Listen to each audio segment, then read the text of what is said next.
네, 오늘은 베드로전서 3장 13절로 15절 말씀으로 소망에 관한 이유를 답하라는 제목으로 말씀을 나누겠습니다. 여러분, 신약 시대, 그러니까 초대교회, 이 초대교회는 사실은 박해의 기간이 굉장히 길었죠. 초대교회는 굉장한 박해 속에서 살았습니다. 오늘 사실 우리 지금 무슬림 지역 얘기를 잠깐 했습니다만 그 이상의 박해가 있었죠. 그 기간이 대충 우리가 한 300년 정도를 잡습니다. 그래서 저 로마나 이런 데 가보시면 이제 카타콤이 있는데 그 카타콤 세월을 한 300년 정도 잡죠. 그러면 그 초대교회의 박해 중에 박해의 어떤 그런 분위기 속에서 그 박해를 받았던 그 그리스도인들이 가장 힘들었던 게 뭘까를 생각해 보면, 이건 상상입니다만 상상을 해보면 예를 들면 이런 소식들이 들렸을 거예요. 같이 믿음 생활하고 지난주까지 같이 함께 예배드렸던 옆집에 우리 식으로 말하면 그냥 김집사네가 아이고 체포당했대. 우리 아까도 그 광고 시간에 체포 얘기를 했는데 체포당했대. 이런 소식이 들리면 우리가 지금 저 먼 외국에서 체포당한 소식, 우리가 얼굴도 본 적이 없는 그 소식을 들어도 가슴이 진짜 후들후들 떨리는데, 어제 지난주까지 함께 예배드리던 김집사네가 체포당했대. 심지어 아이고 지난주에 함께 예배드렸던, 함께 찬양했던 저기 박집사네가 지금 순교의 자리로 가고 있대 라고 한다든지, 이런 소식이 들릴 때 얼마나 힘들겠어. 근데 그거보다 어떻게 보면 더 힘들 수 있는 상황이, 예를 들면 지난주까지 예배 잘 나오던 사람이 예배를 안 나오기 시작해. 왜 그런가 봤더니 그냥 믿음을 포기했대. 이렇게까지 자기가 박해를 받는 걸 보면 예수님 과연 내가 끝까지 믿을 수 있을지 모르겠다고 하면서 믿음을 포기했대. 우리가 이제 그걸 흔히 말하는 전문적인 용어로 배교라는 표현을 쓰죠. 그 예수님 떠났대. 믿음을 떠났대. 이런 소식이 들릴 때 아마 더 힘들었을 겁니다. 그러면서 과연 나는 계속 이 길을 가야 되나? 이 믿음을 계속 가질 수 있을까? 언제까지 이걸 할 수 있을까? 이런 생각들을 왜 안 했겠어요? 제가 왜 이런 말씀으로 시작하느냐 하면, 신약 성경의 대부분의 서신서들은 이런 배경에서 쓰여졌습니다. 신약 성경의 모든 서신서는 이런 배경 속에서 쓰여졌어요. 그렇다면 오늘 우리는 믿음의 고민을 이 정도까지 하진 않지만, 과연 오늘 우리는 이 서신서를 어떻게 봐야 할까요? 우리가 아까 광고 시간에 잠깐 이란에서 체포된 그 믿음의 형제들 얘기를 잠깐 나누기도 했지만, 사실은 21세기 대한민국은 또 그런 상황은 아니니까, 과연 21세기 대한민국에서 교회를 다니고 믿는다고 하는 우리는 과연 이 서신서를 어떻게 읽어야 될까요? 자, 오늘 본문에 이제 13절, 14절로 잠깐만 13절, 14절을 다시 한번 가보시면요. 자, 13절에 보시면, 또 너희가 열심으로 선을 행하면 누가 너희를 해하리요. 그 다음에 14절을 보시면 14절 앞부분에 의를 위하여 고난을 받으면 복 있는 자니. 그러니까 선과 의를 행하면서 뭔가 고난을 받는 일에 대한 이야기를 합니다. 선과 의를 행하면서 고난을 받는 일을 얘기해요. 여러분, 우리가 선을 행하고 의를 행하면 사실은 문제가 안 생겨야죠. 오히려 선을 행하지 않고 의를 행하지 않으니까 문제가 생겨야지, 선을 행하고 의를 행하는데 문제가 생기면 안 되죠. 원래는. 그럼에도 불구하고 오늘 지금 선을 행하고 의를 행하는데 고난을 받는다고 말하고 있어요. 여러분, 이거를 우리는 선한 일 하고도 오해받았어, 이런 식으로 퉁치고 지나가면 안 됩니다. 왜냐하면 우리는 선하고 의로운 일을 행하고 내가 오해를 받았어 라고 이렇게 가볍게 생각하면 안 되는 이유 중에 가장 큰 이유는, 선과 의가, 우리가 말하는 선과 의가 성경이 말하는 선과 의와 다르다는 거예요. 성경은 다른 선, 다른 의를 말해요. 사람이 생각하는 선과 사람이 생각하는 의가 있죠. 그건 누구나 다 똑같다고 말할 수 없지만 사람이 결정하고 선택할 수 있는 의와 선이 있어요. 그런데 그거 말고 사람이 생각할 수 없고 사람이 결정할 수 없는 선과 의를 오늘 이 선과 의라고 말하고 있다는 겁니다. 좀 어려워 보일지 모르겠지만 이제 예를 들어볼게요. 마가복음 10장에 보면 부자 청년 관원이 나오죠. 부자면서 청년이면서 관원이야. 오늘날로 말하면 진짜 끝내주는 사람이지. 시쳇말로 제가 성경에서 제일 인간적으로 부러워하는 사람이에요. 부자지. 관원. 요즘에 뭐 공무원, 관원이야. 그 다음에 제일 부러운 거 뭐야? 젊지. 청년이래잖아. 부자 청년 관원. 제일 부럽죠? 그 부자 청년 관원이 예수님 앞에 엎드립니다. 그 예수님 앞에 나와서 뭐라고 물어봅니까? 선한 선생님이요, 내가 어떻게 해야 영생을 얻을 수 있겠습니까? 이렇게 물어봅니다. 다시 한번요. 선한 선생님이요, 내가 어떻게 하여야 영생을 얻을 수 있겠습니까? 이렇게 물어봅니다. 그랬더니 예수님이 영생은 이렇게 얻는 거야 라고 대답하시기 전에 뭐라고 말씀하시느냐? 자, 마가복음 10장 18절을 보겠습니다. 마가복음 10장 18절 시작. 예수께서 이르시되 내가 어찌하여 나를 선하다 일컫느냐? 하나님 한 분 외에는 선한 이가 없느니라. 야, 영생은 어떻게 하느냐 말이지 하고서 이렇게 말씀하시는 게 아니라 네가 어찌하여 나를 선하다고 하느냐? 선한 분은 하나님 외에 없다. 선한 사람이, 착한 사람이 왜 하나님밖에 없겠어? 세상에 착한 사람 여기 많잖아. 우리도 다 착한데 우리 다. 그런데 지금 그렇다면 하나님 한 분 외에는 선한 이가 없다고 말할 때는 선하다고 말하는 것이 하나님의 기준이구나 이렇게 알 수 있다는 거예요. 성경에 말하는 선함이라고 하는 것이 하나님의 기준이구나. 하나님을 향하여 선해야 되고 하나님이 보실 때 선해야 되는 거구나. 인간이 볼 때 선하다, 인간이 볼 때 의롭다가 아니라 하나님이 볼 때 선하다, 하나님이 판단하실 때 의롭다 이렇게 하셔야 되는 거구나를 알 수 있어요. 그러면 우리는 하나님만이 선의 기준이라고 말한다면 여러분 하나님을 드러내는 것이 우리의 선인 줄 믿습니다. 하나님을 드러내고 하나님을 예배하고 말씀을 현장이 되게 만들고 그리스도 예수로 말미암아 받는 구원을 선포하고 세상 사람들은 믿지 않거나 알지 못하지만 천국과 지옥이 분명히 있음을 선포하고 사람들은 왜 교회로 말미암아 우리가 시간 뺏기고 살아야 되는지 모르지만 우리는 교회를 우리의 삶의 중심으로 삼으며 교회의 신비 속에서 살아가는 모습을 보이는 것, 그것이 하나님께서 보시는 선인 줄 믿습니다. 세상에서의 선도 포기하지 마세요.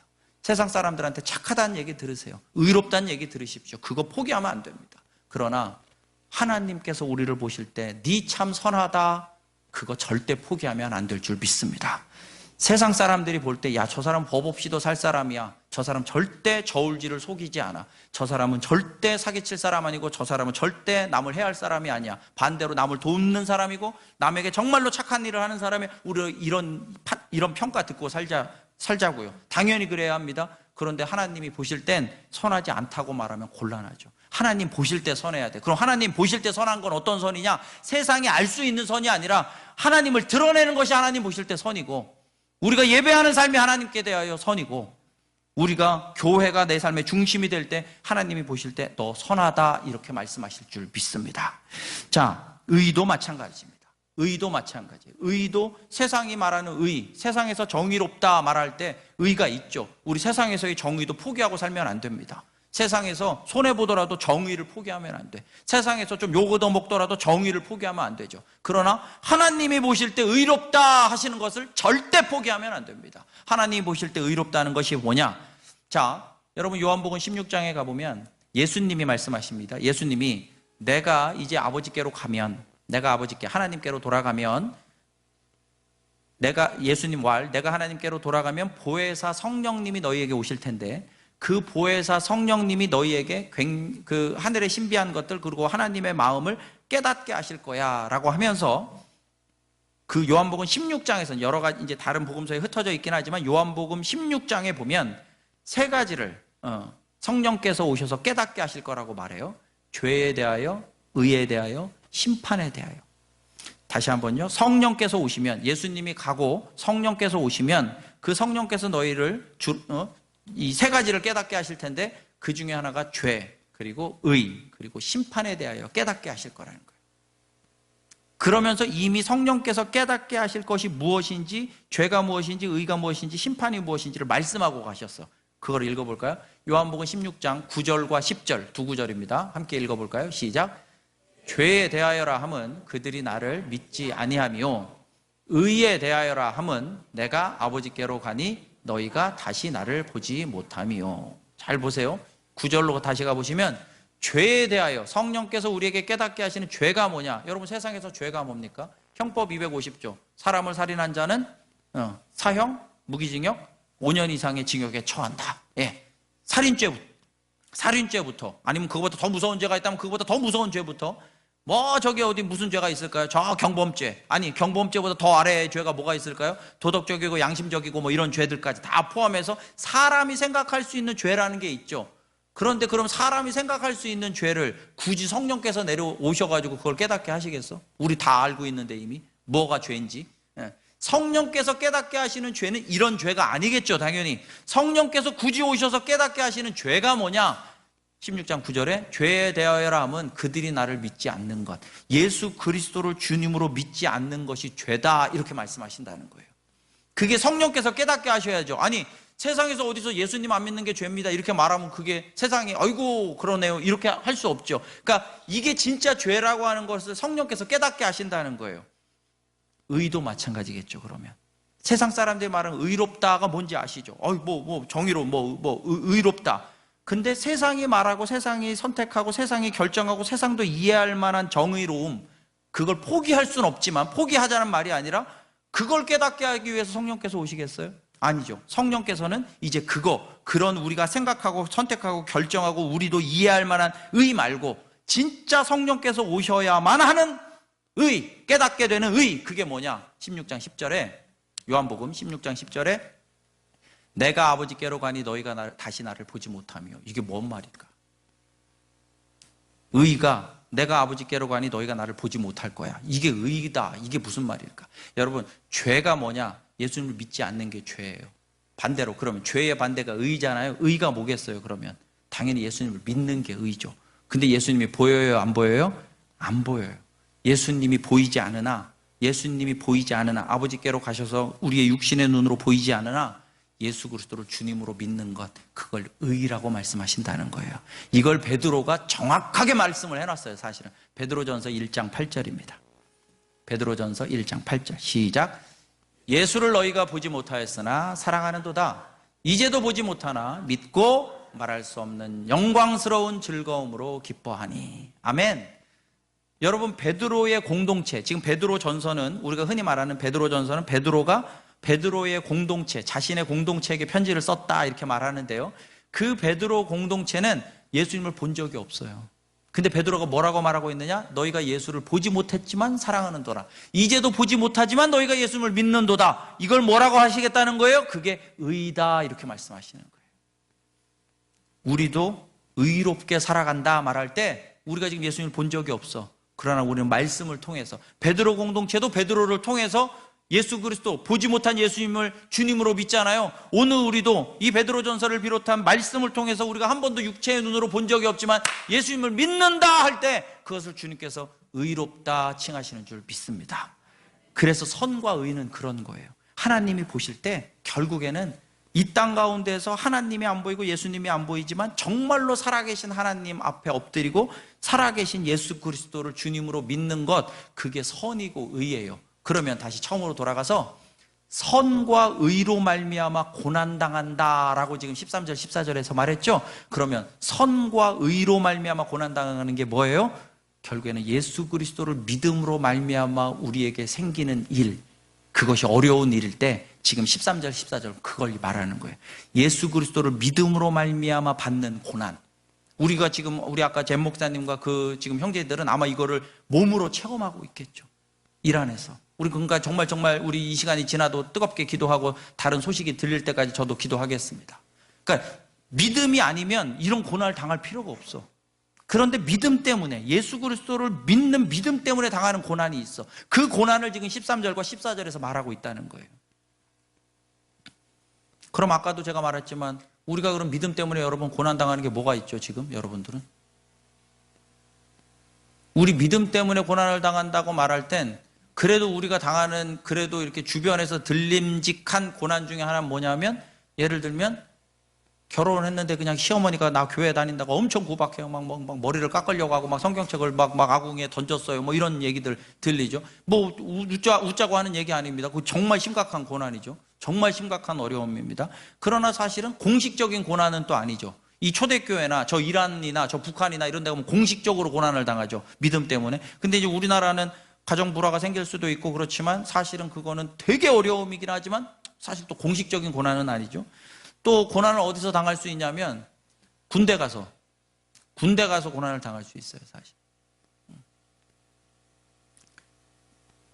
저는 여기 이 계룡대, 신도안 계룡대에서 근무를 했고, 헌병으로 근무를 했고, 또, 헌병으로 근무하면서, 원래는 헌병 보셨어요? 헌병은 다 보셨을 텐데, 이렇게 군대 면회하러 가면 군대 제일 앞에 게이트에 서가지고 이렇게, 모자 쓰고서 이제 경례 붙여주고 이렇게 하는 게 헌병이에요. 그 헌병 애들은 사실 군대의 얼굴이거든요. 그러니까 어떤 사람을 헌병으로 뽑겠어요? 웃지 말고 대답을 해. 어떤 사람을 헌병으로 뽑겠어? 잘생긴 것까진 좋은데 잘생기기만 해서는 안 돼. 그렇지, 키가 커야 돼. 기도를 은혜스럽게 하고서 대놓고 그렇게 손주 봤다 이거지. 이제 배는 게 없네, 이제 막 손주 봐가지고요. 우리 권사님. 그쵸? 키 크고 잘생긴 사람이 보통 헌병을 합니다. 특별히 여기 신도안에 가면요, 육해 공군이 다 있어요. 서로 비교돼. 육군 헌병과 공군 헌병과 해군 헌병이 함께 서 있어. 서로 비교돼. 그러니까 좀 작으면 안 되고 조금 덜 생기면 안 돼. 근데 내가 헌병으로 뽑혔어. 내가 신도안에 헌병으로 뽑혔거든요. 그러니까 어떻게 하겠어, 나를? 게이트에 세울 수가 없잖아, 솔직히. 게이트에 세울 수가 없어. 게이트에 세울 수가 없으니까 어떻게 하냐, 산으로 보내. 저 산에 가면 뭐가 있느냐면, 신도안에는 이거 대회비인가? 나 잘 모르겠네. 나 제대한 지 오래됐으니까. 저 산에 가면 이렇게 별들, 삐오큐가 있어요. 별들의 관사가 있어. 그래서 1스타, 2스타, 3스타, 4스타까지 있어. 4스타까지 있어요. 총장이 있으니까 참모 총장이라고 하죠. 참모 차장 별 3개. 그래서 거기는 별 4개짜리부터 1개짜리까지 삐오큐가 있어요. 그러면 별 4개와 3개, 총장과 차장은 각각의 집을 따로 주고요. 그 아래로 별 하나와 2개의 스타들은 그냥 이렇게 공동 관사처럼 이렇게 줍니다. 그러면 이제 그 관사를 참모총장, 공군 참모총장, 해군 참모총장, 육군 참모총장이 있으니까요. 그것도 또 다 이렇게 또 따로 있어요. 군마다. 그러면 이제 거기를 지키는 거예요. 그리고 외곽도 지키고 그 관사도 지키는데, 제가 쫄병일 때 그 총장이었을 거예요. 아마 참모총장의 그 관사 앞을 현관을 지키는 임무가 있는데, 24시간 돌아가는 경계 근무를 서는 건데, 나는 쫄병이었으니까 산으로 올라갔고, 이제 거기를 지키는 사람들은 뭐 한 상병 이상쯤 됐었던 것 같아요. 근데 어느 날, 여러분, 새벽에 참모 총장님이 예를 들어서 골프채 하나를 들고 이제 운동한다 치고 새벽에 뭐 한 5시 반, 6시쯤 이렇게 나옵니다. 그렇게 나오면 현관을 나올 때 이제 우리 헌병이 경례를 붙여주고 이제 그 현관문을 열어줘요. 그럼 그 현관으로 이렇게 나가면 한 500m 정도, 한 300m 정도 더 가면 저기 그 후문이 하나 있어요. 그러면 그 후문에도 우리 헌병이 지키고 있어요. 그럼 그 후문에서 다시 경례를 붙이고 후문을 열어주면 이제 골프장까지 가는 길이 나와요. 그러니까 헌병 2명을 통과하는 거예요. 근데 군대 가보신 분들 알겠지만 여러분 여기서 만약에 새벽에 5시에 이제 총장이 나갈 때 인사를 해주면 이 사람이 할 일이 있어. 문 열어주고 이제 총장이 가는 걸 보면서 할 일이 있어. 뭐 해야 될까? 저 후문한테 연락을 해줘야 돼. 총장님 출발하셨습니다 하고 후문한테 연락을 해줘야 돼. 근데 어느 날 저 후문에 있던 경계 근무를 서던 헌병이 갑자기 연락도 안 받았는데 총장이 나타났어, 눈앞에. 총장이 딱 하고 나타난 거야. 자기가 안에 들어가 있는데, 원래 안에 들어가 있으면 안 돼. 이렇게 나오는 걸 보면서 이렇게 앞에 서가지고 경례 붙여서 문 열어주고 해야 되는데, 자기가 안에 들어가 있는데 갑자기 총장이 이렇게 지나가는 거야. 기절을 해가지고 나와가지고 막 경례 붙이고 막 이렇게 했어. 그럼 이제 일이 난리가 난 거야. 그럼 누가 문제일까? 이 현관을 지키고 있는 얘가 문제인 거예요. 이제 얘가 연락을 해줘야 되는데 연락을 안 한 거야. 결론이 어떻게 된 거야? 원래 어떻게 된 건가 알아봤더니 얘가 자고 있었어. 그래서 그때 총장이 자네? 그러고서 이제 문 열고 나간 거야, 혼자 이렇게 문 열고 나간 거야. 뭐 총장은 아무 생각 없이 그렇게 쓸지 모르지만 지금 이제 우리 내무반은 난리가 났어, 이제. 엄청 난리가 났어. 그게 금요일인가 토요일인가 막 그렇게 해서 난리가 났어요. 그 다음날 주일이 됐어. 아침까지 막 분위기가 흉흉해. 막 뒤숭숭해 막. 그리고 막 머리도 박고 막 난리가 났고 막 분위기가 완전히 지금 이제 초긴장 상태예요. 그런데 방송에서 나와. 방송에서 뭐라고 나오냐면 금일 교회에 갈 사람들은 1층으로 내려오시오. 이렇게 나와. 그럼 우리가 지금 다 집합에 있는데 야 교회 갈 사람 있어? 이렇게 물어봐. 난 쫄병이었거든. 이 손을 드는 게요 진짜 한 500kg를 든 것 같아. 이게 손이 안 들려. 안 들고 싶어서가 아니라 안 들려 이게. 그래도 들었어. 왜냐하면 내가 그때 이 짝대기 2개인가 달랐을 때부터 주일학교를 했거든요. 그 군대 본부교회 주일학교를 했거든요. 그 주일학교 애들이 기다리고 있기 때문에 안 갈 수가 없어. 이런 일이 있을 줄 몰랐지. 유일하게 혼자 이제 갔다 왔어요. 근데 다행히 뭐 그때 제 기억에 그랬던 것 같아요. 누군가 저 병장이 이렇게 저 문을병이라고 했나? 문을병 저 새끼 보내. 뭐 이렇게 됐어. 뭐 아무튼 그게 여러분 우리가 믿음으로 당하는 고난일 수 있죠. 있습니다. 예, 그럴 수 있어요. 그런데 21세기의 대한민국은 사실은 믿음으로 고난받는 상황은 아니죠. 공식적으로. 그러면 우리가 이 말씀을 어떻게 읽어야 될까요? 믿음으로 받는 고난은 없는 것처럼 보이는데 과연 이 말씀을 어떻게 읽어야 되느냐? 여러분 아까도 말한 것처럼 우리 아까 우리 이란에서 체포됐던 형제들이나 지금 여기 베드로의 공동체나 뭐만 하면 고난은 없어. 아주 간단해. 고난 안 받으려면 뭐만 하면 돼? 믿음을 포기하면 돼. 너무 쉬워. 무슨 뭐 돈을 갖다 내는 것도 아니고 뭐 어디 가서 노동을 하는 것도 아니야. 세상에 다시 없지 쉬워. 믿음만 딱 믿음을 포기하는 게 뭐 주머니에서 뭘 꺼내놔야 돼, 뭘 해야 돼. 아니 믿음 하나 딱 포기하면 만사 오케이야. 이보다 더 쉬운 게 어디 있어? 믿음 포기하는 것보다 쉬운 게 어디 있어요? 근데 그 믿음을 포기할 수가 없는 거예요. 그러면 그걸 제3자가 볼 때 아니 저놈의 새끼는 저것만 하나 딱 내놓고 오케이 나 예수님 안 믿겠습니다. 내일부터 교회 안 나갑니다. 나에게 따로 예수님 없습니다. 이래 하기만 하면 만사 오케이인데 그걸 안 하고 있네. 그러니 얼마나 이상하게 보일까요? 여러분 믿음 때문에 다르게 사는 겁니다. 믿음 때문에 다르게 사는 거예요. 누군가는 믿음 때문에 고난을 당한다면 21세기의 대한민국은 믿음 때문에 감옥 갈 일은 없을지 모르지만 우리가 동일한 예수님을 믿는다면 우리도 믿음 때문에 다르게 살아야 할 줄 믿습니다. 누군가 볼 때 저 사람은 진짜 예수님 때문에 이상하게 사네? 예, 이상하게 살아야 돼요, 좀. 누군가는 믿음 때문에 감옥에 가고, 누군가는 믿음 때문에 체포를 당하고, 누군가는 믿음 때문에 심지어 순교를 당하고, 누군가는 믿음 때문에 왕따를 당하고, 누군가는 믿음 때문에 카타콤에서 300년을 살아요. 우리는 주님 때문에 그런 고난과 종류는 다를지 모르지만, 우리도 믿음 때문에 다르게 살아야 할 줄 믿습니다. 다르게 사는 겁니다. 왜요? 믿음 포기할 수 없으니까요. 초대교회의 그 믿음은 진짜 구별된 삶이었고 오늘 우리의 삶도 진짜 구별된 삶이어야 해요. 그러면 그런 구별된 진짜 믿음의 구별된 삶을 살 때 14절에 계속 보시면 오늘 본문의 14절에 보시면 의를 위하여 고난을 받으면 뭐가 있답니까? 복이 있답니다. 야, 이제 복이 있대요. 그러면 어떤 복이냐? 여러분 이 복도 세상이 말하는 복이 아니겠죠. 의도 세상이 말하는 의가 아니고 선도 세상이 말하는 선이 아니면 복도 세상이 말하는 복이 아니겠죠.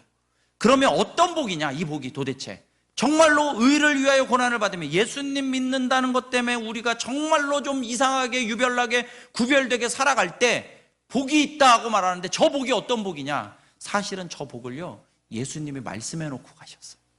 예수님이 정확하게 말씀해 놓고 가셨어. 마태복음 5장 10절입니다. 마태복음 5장 10절에 똑같이 말씀하셨는데 그 복이 무엇인지도 말씀하고 가셨어. 마태복음 5장 10절 시작. 의를 위하여 박해를 받는 자는 복이 있나니 천국이 그들의 것임이라. 의를 위하여 박해받는 데잖아. 아까 의를 위하여 고난을 받으면 복 있는 자니 의를 위하여 박해를 받는 자는 복이 있나니 그 복이 뭐래요? 천국이 그들의 것입니다. 천국이 그 복이라는 거예요. 여러분 천국이 복이라고 하면 그러면 그렇지 그럴 줄 알았어 이렇게 생각이 들죠. 뭐 30평 아파트, 뭐 40평 아파트라도 줘야지 복이 뭐 저래. 여러분, 천국이 그래서 진짜 이 천국을 실체로 사는 사람과 실체가 아닌 사람하고는 완전히 다른 삶이에요. 우리는 믿음 안에서 천국의 얘기를 하면, 아유, 그래요. 믿는 사람들, 교회 다니는 사람들은 다 죽어서 천국 간다 하되, 뭐, 그런 천국이 많이 아니에요. 물론 우리 이 땅에서의 코끝에 호흡이 사라지면, 예, 우리 다 천국에 올라갈 줄 믿습니다만, 그런 천국은, 예, 이미 주님께서 우리에게 확정하신 천국이긴 하지만, 여기서 말하는 천국은 그것으로 땡 끝! 그런 천국이 아닙니다. 여기서 지금 이 의를 위하여 박해를 받는 자는 복이 있나니 천국이 그들의 것임이라고 말할 때는요, 이게 팔복 중에 하나예요. 여러분 아시죠? 마음이 가난한 자는 복이 있나니. 여러분, 이 예수님이 산상수훈을 시작하는 마태복음 5장 1절부터 8가지 복을 얘기하실 때 이 복이, 의를 위하여 박해를 받는 자는 복이 있나니 할 때 이 복이요, 마지막 복입니다. 이게 마지막 8번째 복이에요. 이 8번째 복이 뭐냐? 천국이라는 거예요. 사실은 심령이 가난한 자는 복이 있나니, 그 다음에 뭐예요? 천국과 천국이 복이에요. 지금 8가지 복이, 처음 복이 천국이고요, 마지막 복이 천국이에요. 이거 왜 이러세요?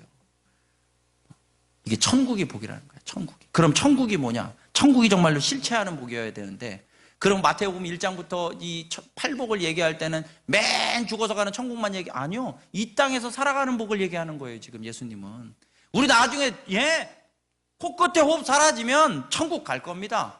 그것만 근데 주구장창 얘기하시는 게 아니에요. 오히려 그건 이미 정해져 있어요. 어떤 게 더 중요하냐? 지금 이 땅의 삶에서 천국을 소유하고 천국을 누리고 사는 게 중요한 줄 믿습니다. 그럼 그 천국이 뭐냐? 이 천국에 대해서는 오늘 본문에 베드로가 말하고 있어. 왜? 자기가 천국을 살고 있거든. 지금 다시 한번요, 저 천국은 예수님이 말씀하셨어. 근데 저 천국을 실체로 받아든 베드로와 공동체와 함께 저 천국을 살고 있어. 그럼 천국을 산다는 말이 뭐냐? 자, 이제 오늘 본문으로 계속 가보세요. 자, 본문으로 가보세요. 14절에 중반부에 보면, 그들이 복이 있는 자니, 그 다음에 그들이 두려워하는 것을 두려워하지 말며 근심하지 말고. 이게 무슨 말이야? 천국이 있는 자는 세상 사람들이 두려워하는 거 똑같이 두려워하지 않고, 세상 사람이 근심하는 거 똑같이 근심하지 않는 것, 이게 천국의 복인 줄 믿습니다. 천국의 복이 뭐냐? 코끝에 호흡이 사라지면 우리가 영원한 하나님 나라에 가겠죠. 아멘입니다. 그런데 이 땅 가운데서 천국을 누리고 사는 것이 무엇이냐? 세상 사람들이 두려워하는 거, 우리는 그거 두려워하지 않고, 세상이 사람들이 근심하는 거, 우리는 그거 근심하지 않고 사는 것, 이게 진짜 천국인 줄 믿습니다. 이게 실체란 말이에요. 이게 실제. 이걸 베드로는 누리고 살았고, 베드로 공동체에게 그것을 함께 누리자고 지금 도전하고 있는 거죠.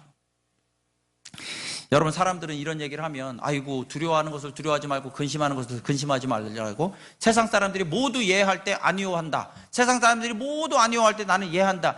에이그, 말이나 멋있는 말이지 이게 무슨 쉬운 얘기입니까? 예, 쉽지 않은 얘기입니다. 불가능한 얘기입니다. 그럼 불가능하다는 건 내 실력으로 된다 안 된다? 안 되는 겁니다. 예, 안 되는 겁니다. 다시 말합니다. 그냥 어려운 얘기가 아니라 이건 안 되는 거예요. 세상이 두려워하는 걸 나는 안 두려워. 세상이 근심하는 걸 나는 근심 안 해. 이건 불가능한 얘기입니다. 얼추 뽑힌 몇 사람, 달란트가 좋은, 능력이 좋은 사람 몇 사람만 된다, 그러면 그거는 우리가 나눌 것도 없죠. 이건 불가능한 얘기입니다. 그럼에도 불구하고 왜 이걸 실체라고 말하느냐? 아니, 불가능한 얘기가 어떻게 실체가 되느냐? 15절. 너희 마음에 그리스도를 주로 삼아. 우리가 내가 주인으로 살지 않기 때문에, 그리스도가 우리의 삶 가운데 주인이시기에 세상이 두려워하는 거 우린 두려워하지 않을 줄 믿습니다. 내가 주인이면요, 세상이 두려워하는 거 함께 두려워할 수밖에 없죠. 우린 그런 실력이 안 되니까. 그러나 나의 주인이 예수님이시면, 그리스도로 말미암아 우리가 세상이 두려워하고 근심하는 걸 우리는 두려워하지 않고 근심하지 않게 될 줄 믿습니다.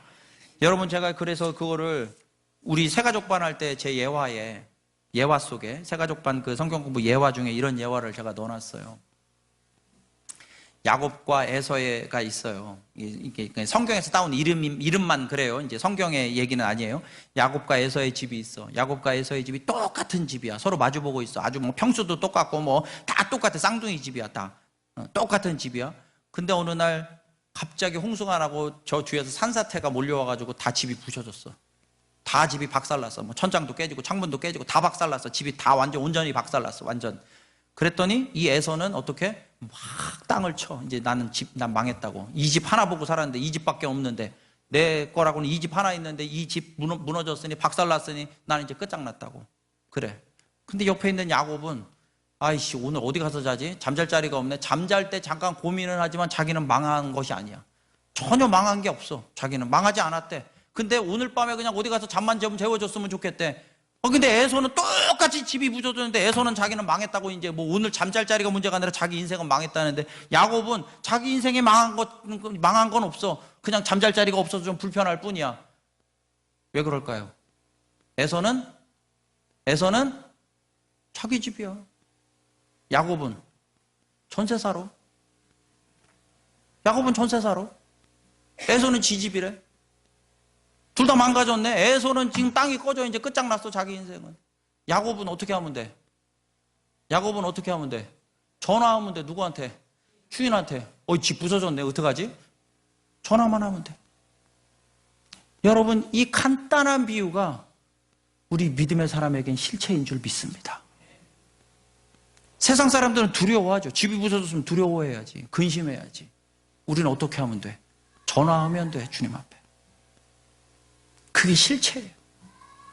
이걸 실체로 붙드는 삶이 진짜 믿음의 삶이에요. 그리고 이것이 실체라고 성경의 믿음의 선배들이 가르쳐 줄 뿐 아니라 우리 믿음의 선배들이 주기철 목사님, 손양원 목사님, 저 1세기에 폴리캅부터 시작된 그 순교자들이 우리에게 가르쳐 줄 뿐만 아니라 오늘 무슬림에 어쩌면 지금 이란에 잡혀있는 그 형제들도 우리에게 알려주잖아요. 이게 실체라고. 세상이 두려워하는 거 두려워하지 않을 수 있어. 아니 감정적으로는 막 두려울 수 있지만 아니 우리는 감정적으로는 근심할 수 있지만 나는 두려워하지 않는 자라고 선포하고 살고 기꺼이 내가 감옥에 들어가고 기꺼이 어떻게 당할지라도 이 믿음을 절대 포기하지 않는 힘이 어디에서 나오느냐. 우리의 주인은 예수 그리스도이신 줄 믿습니다.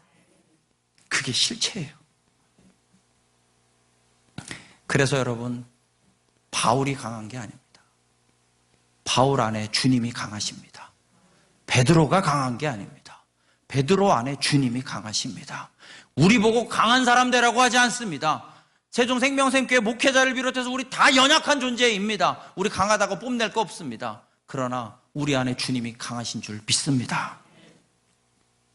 이렇게 믿음의 실체를 가지고 사는 사람들은요 질문을 받습니다. 이제 15절 보세요. 15절 후반에 보시면 너희 속에 있는 소망에 관한 이유를 묻는 자에게.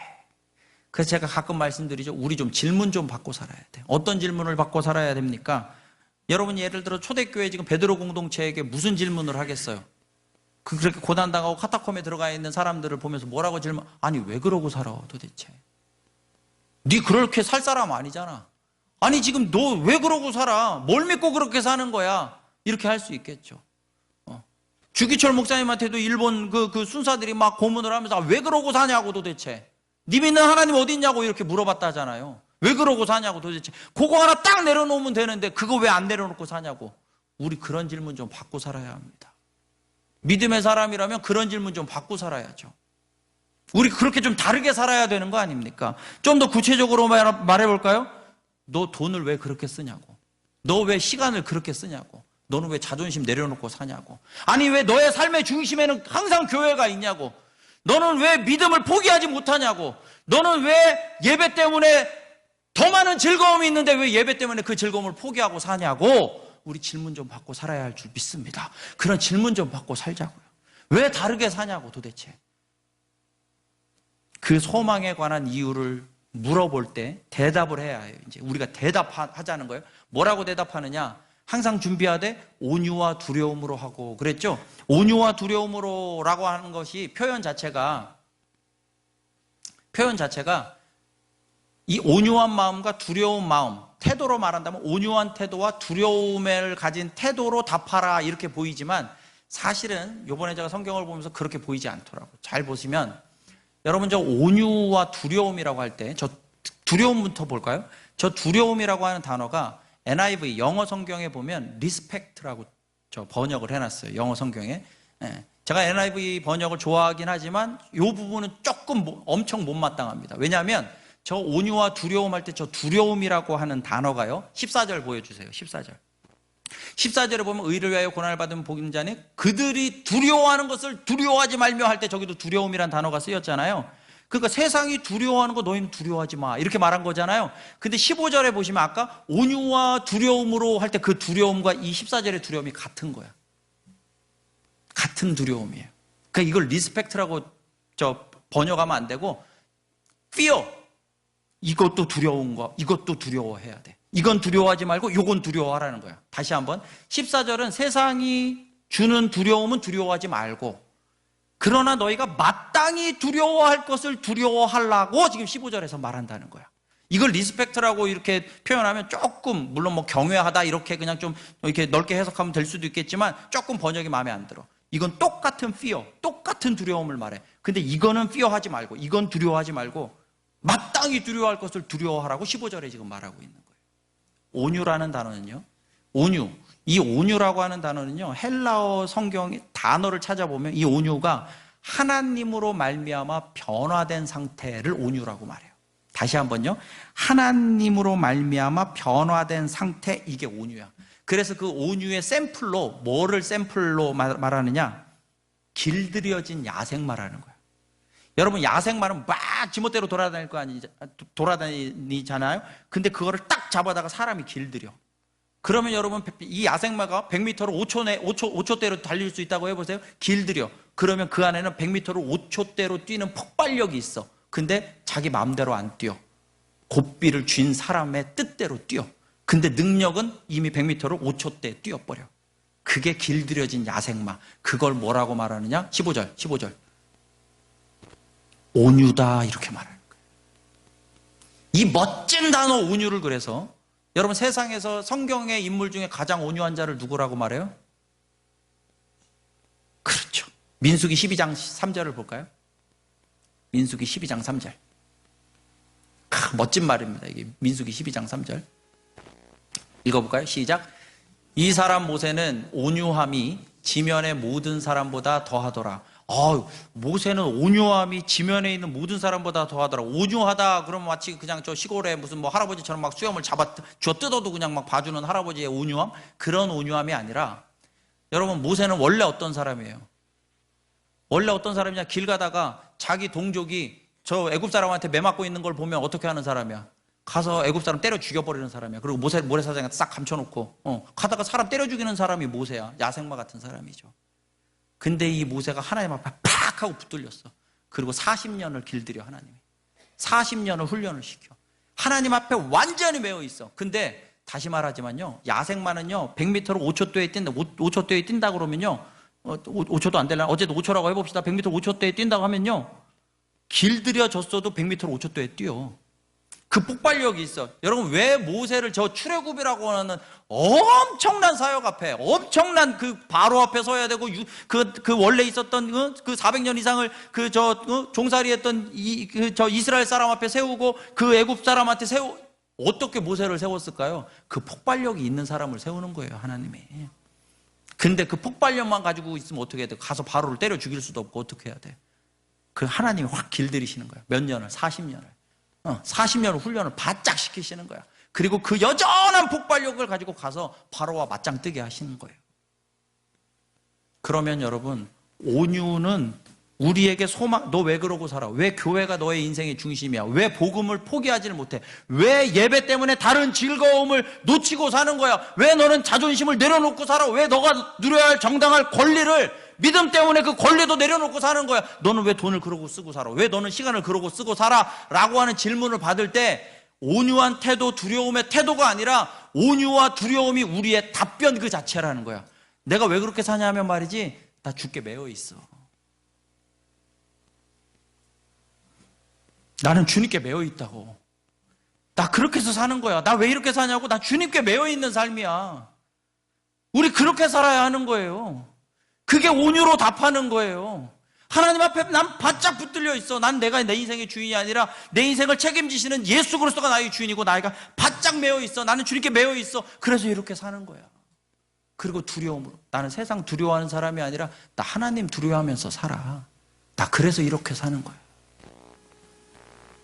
여러분 우리 아까 찬양 오직 예수뿐이네 마지막 세 번째 단에 크신 계획 다 볼 수도 없고 작은 고난에 지쳐도 죽게 묶인 나의 모든 삶 버티고 견디게 하시네. 온유로 답하잖아요. 지금 내가 죽게 묶여 있다고. 찬양도 온유로 답하는 거야. 그리고 나는 하나님을 두려워하지 세상 두려워하지 않는다고. 하나님 두려워하는 마음으로 세상의 두려움을 이기는 사람이라고. 여러분, 우리에게 소망에 너희 속에 있는 소망에 관한 이유를 묻는 자들이 있어야 되는 믿음을 가지고 살고, 그런 믿음으로 살아가며 그런 질문을 받을 때 나의 온유함, 주님께 묶여있는 온유함, 그리고 주님만을 두려워하는 그 두려움으로 멋지게 답하시기를 주님의 이름으로 축원합니다.